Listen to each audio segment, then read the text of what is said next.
nós não podemos perder a nossa identidade de jovem de Deus, de filho de Deus. Tem coisas que são inegociáveis. Jovens, vai chegar uma hora que vocês vão ter que se posicionar.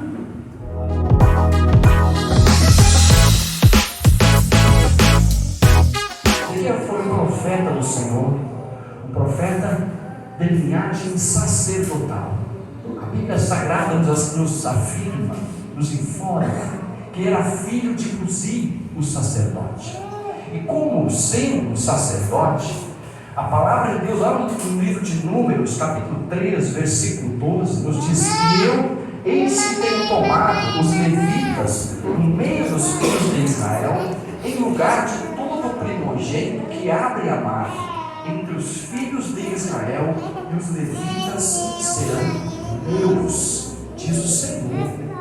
Então os levitas tinham uma missão especial, e dentro da missão especial dos levitas havia a missão especial dos sacerdotes.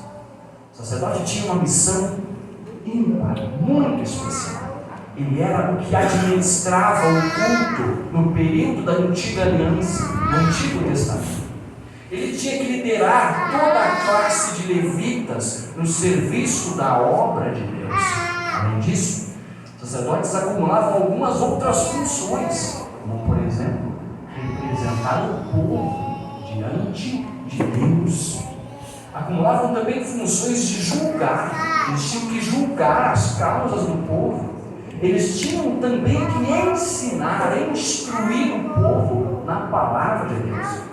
E ainda tinham algumas funções que para nós é um pouco estranha, porque parece que ele se confundia com a figura que nós temos hoje do médico. Porque se alguém tinha lepra, quem examinava era o sacerdote. Também se confundia com a função de um perito, de um engenheiro de perícias, porque se tinha lepra numa casa, numa residência, quem examinava era o sacerdote. Então, de fato, para desempenhar uma função que além de ministerial, era social, também era uma função política, podemos dizer assim, de liderança do povo e de toda a classe levítica, esses homens de Deus precisavam passar por um processo de treinamento, de formação. Por isso a Bíblia Sagrada nos informa que eles só passavam a servir no ministério da vida da congregação e posteriormente no templo a partir dos 30 anos. Eles passavam todo esse período de formação. Eles tinham que aprender a lei, eles tinham que aprender as técnicas com os outros sacerdotes, eles tinham que buscar o Senhor para quando chegasse no 30º ano, no seu 30º ano, aos 30 anos, então ele poderia servir ao Senhor. Ele exerceria seu ministério dos 30 até os 50 anos. Quando nós estamos vendo Ezequiel, a sua vida de jovem como vocês, como todos nós somos um dia, Ezequiel passou na sua vida de jovem por esse processo de formação. Ele era de classe sacerdotal. Então eu quero que você retorne comigo um pouquinho para o ano 605 a.C., quando Ezequiel tem aproximadamente 17 anos de idade. Neste período, o que acontece na história de Judá? Judá é cercada por um império babilônico, e de Judá são levados jovens escolhidos para servir na Babilônia, assinalando assim o início do cativeiro judaico. Livro do profeta Daniel, capítulo 1, os versículos 3 a 4 nos diz: E disse o rei a Aspenaz, chefe dos seus eunucos, que trouxesse alguns dos filhos de Israel e da linhagem real e dos nobres, jovens, em quem não houvesse defeito algum, formosos de aparência, portanto, jovens bonitos, e também instruídos em toda sabedoria, portanto, jovens sábios, e também sábios em ciência e entendidos no conhecimento, portanto, jovens inteligentes, e que tivessem habilidade para viver no palácio do rei, portanto, jovens competentes, habilidosos, a fim de que fossem ensinados nas letras e na língua dos caldeus. Quem do povo de Deus foi levado? Daniel, Misael, Azarias e Ananias. Nós conhecemos por Sadraque, Mesaque e Abednego. Ezequiel não foi levado. E é que acontece o primeiro desafio na vida de um jovem cristão. Que desafio é, irmão? O desafio da comparação. Ezequiel não era um dos mais bonitos, não era um dos mais inteligentes, não era um dos mais sábios, não era um dos mais nobres. Quantas vezes na vida do jovem cristão você não vive e não passa por esses momentos, por essa tentação da comparação? Eu sei que também os que não são jovens também fazem isso, mas o jovem em particular tem um agravante, porque ele ainda não tem a sua independência financeira, ele ainda não é dono da sua vida, ele ainda depende muitas vezes, em muitos aspectos, dos seus pais. E ele sim é de uma forma especial confrontado com esse desafio da comparação. Sempre vai ter alguém que tem uma roupa mais bonita que a sua. Sempre vai ter alguém que tem umas férias mais interessantes do que a sua. Sempre vai ter alguém com um desempenho melhor na escola, nos esportes, nos relacionamentos do que o seu. Sempre vai ter alguém mais estiloso, mais descolado, mais moderno, mais bonito, mais atraente, mais popular, mais interessante que você. Mas a mensagem para Ezequiel também é uma mensagem para você. Deus tem um selo na sua vida. Deus, você é único, você é especial. Deus havia um selo na vida de Ezequiel. Ele foi escolhido para um ministério específico. Então, uma mensagem para você é o seguinte: escolha verdadeiramente quais são as batalhas que vale a pena lutar. Porque muitas das batalhas que se apresentam nas nossas vidas, nem todas valem a pena lutar, mas tem algumas que são inegociáveis. São essas que vale a pena lutar, aquelas que estão de acordo com os princípios previstos na palavra de Deus em respeito à nossa fé. Fique tranquilo, não ceda o desafio da comparação, quando tem um Deus todo-poderoso que escolheu você, amou você, desenhou você como você é, selou especialmente você. Aleluia. Então Ezequiel continua o seu processo de preparação. Ele começa a estudar, ele começa a se preparar. E também, como é necessário na vida de um sacerdote, ele busca um relacionamento, ele se casa, ele se torna um homem bem casado. Tanto que lá em Ezequiel 24, versículo 16, nós vemos que ele era um marido romântico, apaixonado. O próprio Deus, quando fala com ele, se refere à sua esposa como o desejo dos seus olhos. Olha que bonito, irmãos. Se dizer para sua esposa, né, você é o desejo dos meus olhos. Assim que Ezequiel se referia à sua esposa. Ele era um jovem casado, ele era um jovem capacitado agora. Eu posso dizer que ele era um jovem metódico, organizado e disciplinado. Se você observar o livro do profeta Ezequiel, é um dos livros mais bem organizados na Bíblia. O livro do profeta Ezequiel é o único que está rigorosamente datado. Ele foi um sacerdote dedicado, meticuloso, disciplinado. Esse homem, sem dúvida, ia dar um bom sacerdote. Ele era muito organizado. Mas aí vem o segundo desafio na vida de um jovem cristão: o desafio das influências.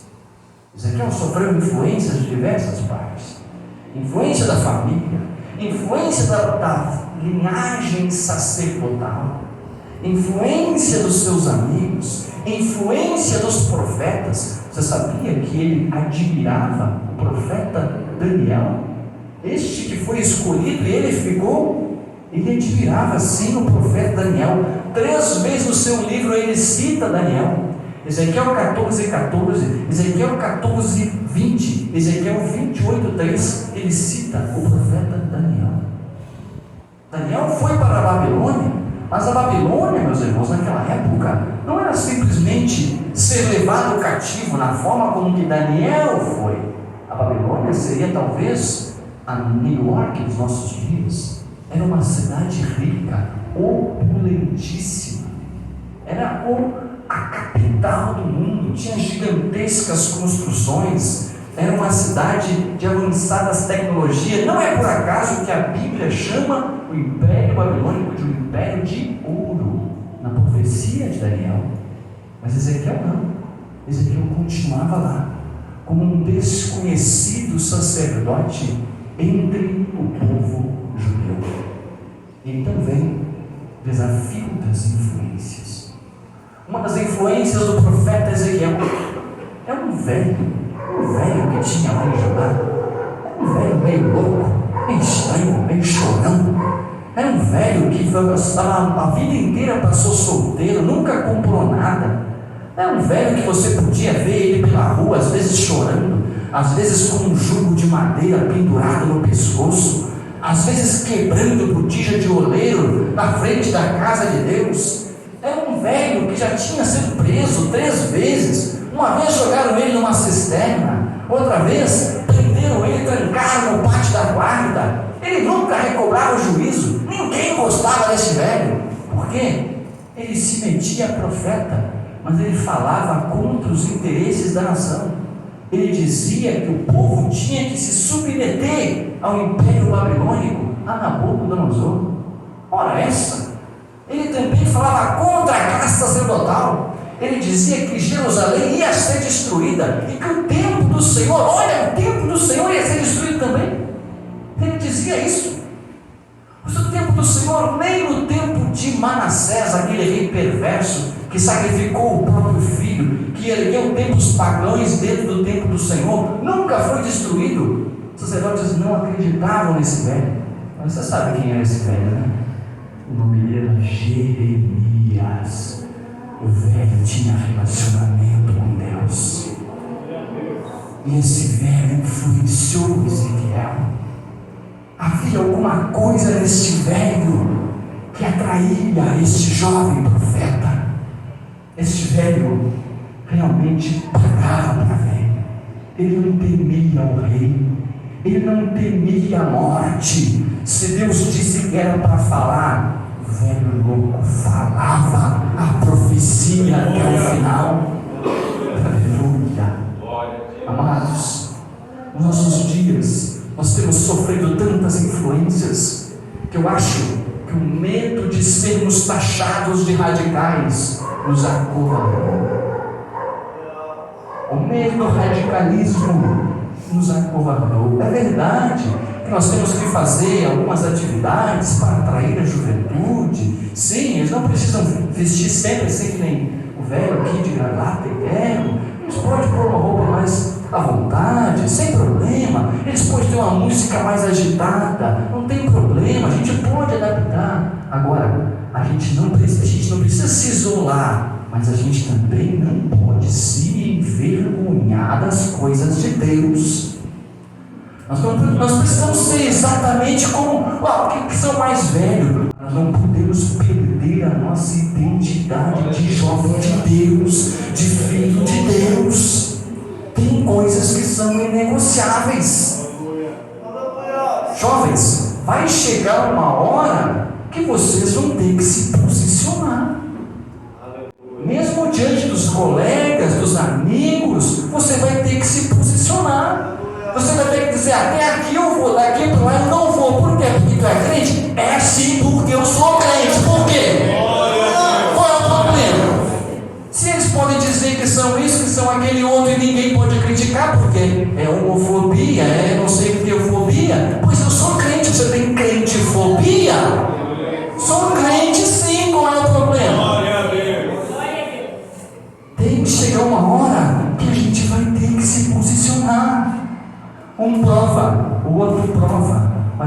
não prova, você aprova as coisas excelentes, você tem compromisso com Deus. Um vai lá e pega, né, e não dá nada, e o outro vai lá também e pega, e você não pega, você se apega a Jesus Cristo, Ele é a verdade.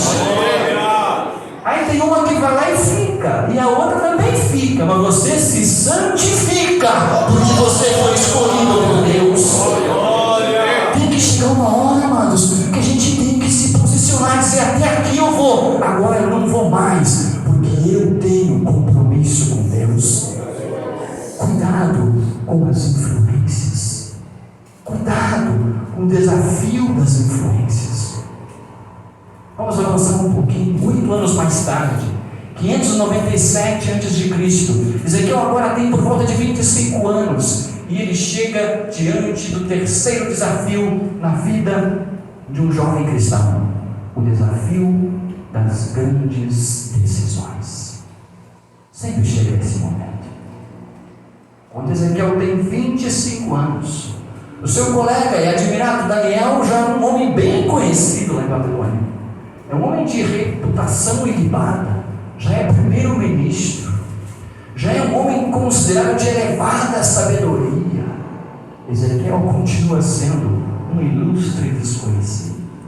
Você sabia que nenhum escritor do Antigo Testamento cita Ezequiel? Nenhum. Ele passa o Antigo Testamento todo sendo um ilustre desconhecido. Ele é citado no Novo Testamento. No Antigo não. Porém nos céus ele foi muito bem conhecido. É lá que importa. Glória a Deus. Aleluia. Glória a Deus.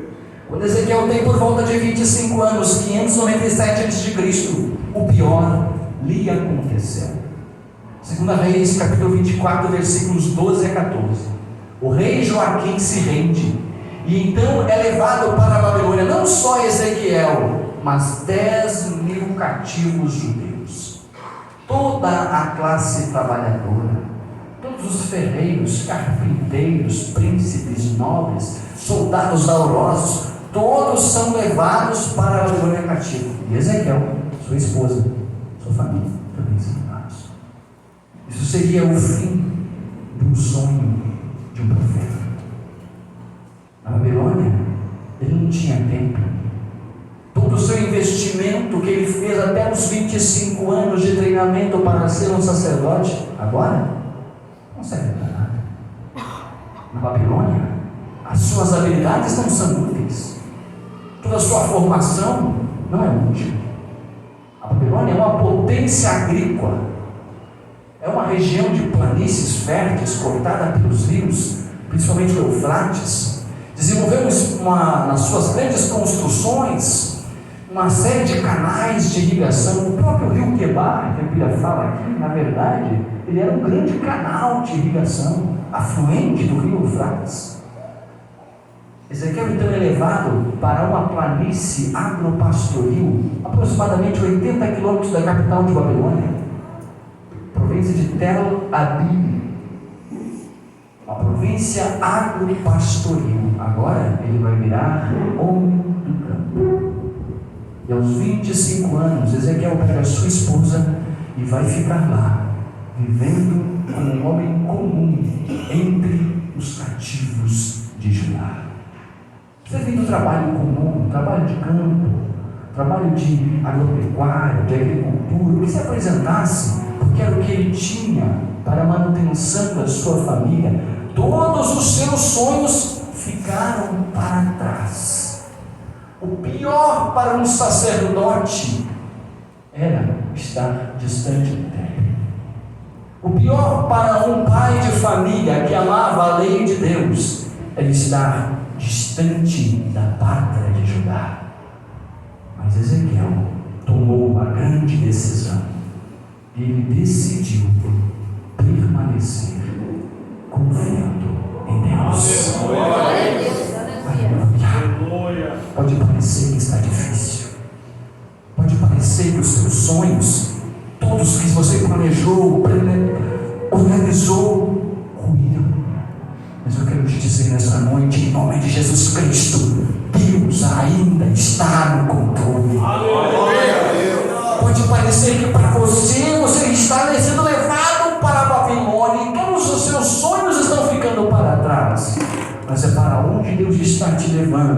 está no propósito de Deus. Não estava nos seus planos, mas está nos planos de Deus. Aleluia! Ele continua no controle. Querido jovem, a ação por princípios é a ação mais segura. Jamais, em hipótese alguma, venha atrair os seus princípios. Você pode perder algo aqui, mas você vai ganhar a vida eterna lá. Você pode perder hoje, mas Deus tem muito mais para te dar depois, para aquele que permanecer fiel. Faça a decisão de ser fiel. Fique fiel aos seus princípios. Preserve aquilo que vale a pena. Preserve os princípios que emanam da palavra de Deus. Aleluia. Aleluia. Deseje sim servir a Deus. Deseje sim construir uma família. Deixa eu falar com todas as letras. Deseje casar e construir uma família. Não, o jovem tem que pensar em estudar, em trabalhar e ficar rico. Para quê? Se eu nem sei se você vai conseguir formar uma família. Já estamos esperando Jesus Cristo a qualquer momento. Não dá para incentivar os jovens a casar, né? Tem que incentivar eles a estudar. Por que não, se a Bíblia diz que o natural é sim o plano de Deus? O casamento é plano de Deus.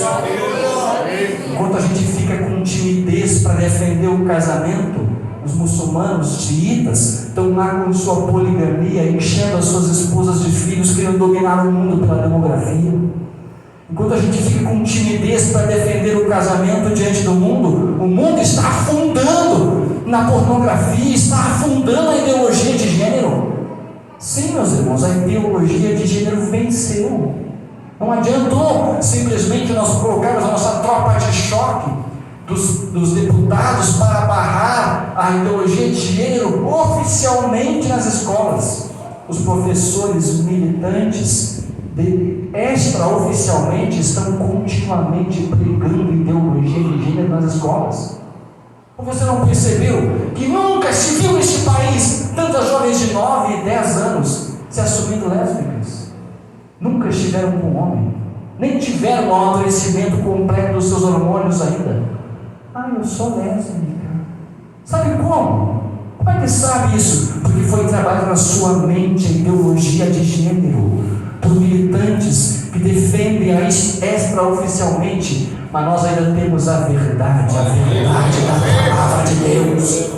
Não podemos negociar ela, não podemos nos envergonhar dela, e nela diz que o plano de Deus é marido, mulher e seus filhos. Devemos sim defender a sacralidade do casamento. Glória a Deus. É um compromisso nosso. Casamento é plano de Deus, deve ser sim incentivado para nossos jovens. A Bíblia diz, Provérbios, Eclesiastes 4:9, melhor é serem 2 do que 1, porque tem maior paga no seu trabalho. Melhor é serem 2 do que 1, é o que o Senhor diz na sua palavra. Não podemos ter timidez para defender os princípios que valem a pena da palavra de Deus. Quanto nós temos visto, irmãos, de pessoas que têm tido vergonha, temor de defender o que vale a pena. O que vale a pena é manter os princípios da palavra de Deus. O quarto desafio que um jovem se apresenta para um jovem e também para nós é o desafio de verdadeiramente conhecer a Deus. Não conhecer apenas de ouvir falar, como dizia Jó, mas conhecer, de ter um relacionamento de verdade e profundo com Deus. Esse é o maior desafio de todos. E se você verdadeiramente seguir a esse desafio e conhecer a Deus, você irá superar todo e qualquer desafio que se apresentar. Observe o que a palavra de Deus nos diz aqui em Ezequiel capítulo 1, versículo 1. E aconteceu no 30º ano, no 4º mês, no 5º dia do mês, que estando eu no meio dos cativos, junto ao rio Quebar, se abriram os céus e eu vi visões de Deus. Ezequiel está tendo uma experiência com Deus. Mas sabe como é que ele chegou aqui? Um ano antes, 594 a.C., surgiu um burburinho no arraial de Judá. Jeremias capítulo 28 e 29, se você quiser conferir em casa com mais calma. Ananias, o profeta de Gibeão, passou a anunciar em nome de Deus que dentro de 2 anos o jugo de Nabucodonosor seria quebrado e o povo cativo seria trazido de volta para a pátria judaica. Não seria uma boa notícia para um sacerdote que tanto queria isso? Um sacerdote que desejava servir a Deus justamente na casa de Deus, no templo de Deus. A comunidade judaica ficou em alvoroço. Surgiram inclusive profetas lá no cativeiro defendendo a mesma ideia, a mesma profecia. O nome deles: Acabe, Zedequias, Semaias. Porém, enquanto o povo está naquele alvoroço, achando que ouviu a voz de Deus, Ezequiel aguarda um sinal de Deus. E o sinal chega: uma carta do velho maluco de Judá, uma carta de Jeremias. E a carta dizia o seguinte: Jeremias 29, 5 a 7: edificai casas e habitai-as, plantai jardins e comei o seu fruto, tomai mulheres e gerai filhos e filhas, tomai mulheres para vossos filhos e dai vossas filhas a maridos, para que tenham filhos e filhas, multiplicai-vos ali e não vos diminuais, procurai a paz da cidade para onde vos quis transportar, e orai por ela ao Senhor, porque na sua paz vós tereis paz. Ezequiel sabia de quem vinha isso. Vinha daquele velho maluco, mas que tinha comunhão com Deus. E se Jeremias falou que ele não vai terminar o cativeiro agora, então não vai terminar. Isto é posicionamento de quem conhece a Deus.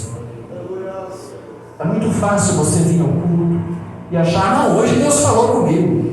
O pregador estava abençoado, falou tudo o que eu queria ouvir. Sim, ele falou que você queria ouvir. Aí fica fácil de ouvir a voz de Deus. Mas a voz de Deus não é o que eu quero ouvir, é o que eu preciso ouvir.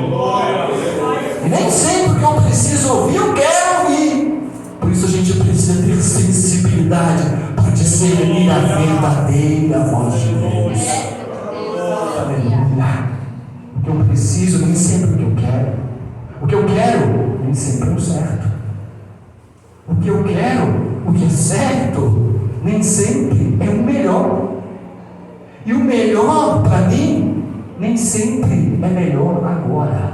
Mas Deus sabe de todas as coisas. Então procure conhecer a voz de Deus.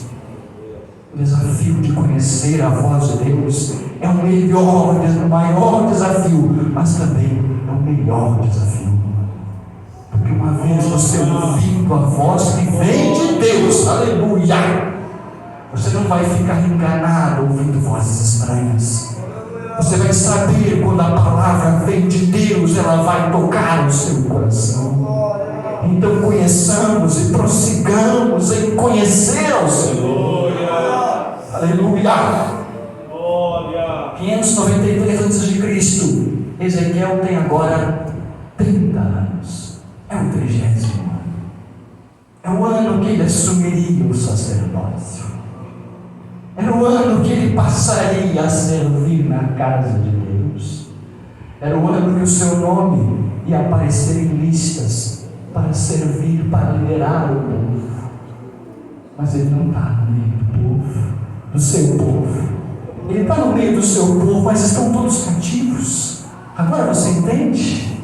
Quando ele fala, sucedeu no 30º ano. Era o meu ano! Era o ano de eu servir a Deus! Era o um ano de eu servir no templo, mas eu estava lá no meio dos cativos de Judá, entre a Babilônia. Quando ele pensa que todos os seus sonhos acabaram, quando ele pensa que agora as portas do templo não irão se abrir para ele, ele ergue os olhos para o céu, e os céus se abriram para ele. Os céus se abriram e eu vi visões de Deus. Ele não apareceu na listagem dos escolhidos para servir o templo. Ainda estava em pé, foi destruído logo em seguida. Mas ele apareceu na listagem dos profetas escolhidos por Deus. As portas do templo não se abriram para ele, mas o céu se abriu para ele. E ele viu profecias que foram se cumprir 26 séculos depois. Ele foi o profeta cujo ministério é um profeta tão intenso que enquanto os outros profetas viam as visões como se fossem uma tela, Ezequiel via, jovens, visões em 3D. Ele andava no meio das visões. Lembra do vale de ossos secos? O Senhor me fez andar entre elas. Ele andava e o Senhor dizia: olha esses ossos aí, Ezequiel, será que pode viver? Senhor, tu sabes. Aleluia. As visões de Ezequiel eram 3D. Ele entrava nas visões. Tem uma visão que ele diz assim: Deus me pegou pelos cabelos e me levou até a cidade de Jerusalém. Era um ministério profundíssimo, frutífero. Ele teve que pagar um preço, mas ele não abriu mão de estar dentro do propósito de Deus. Aleluia. Como é que o céu se abriu, irmão? Você só pode abrir algo que está fechado. Se o céu se abriu para ele, é porque os céus estavam fechados.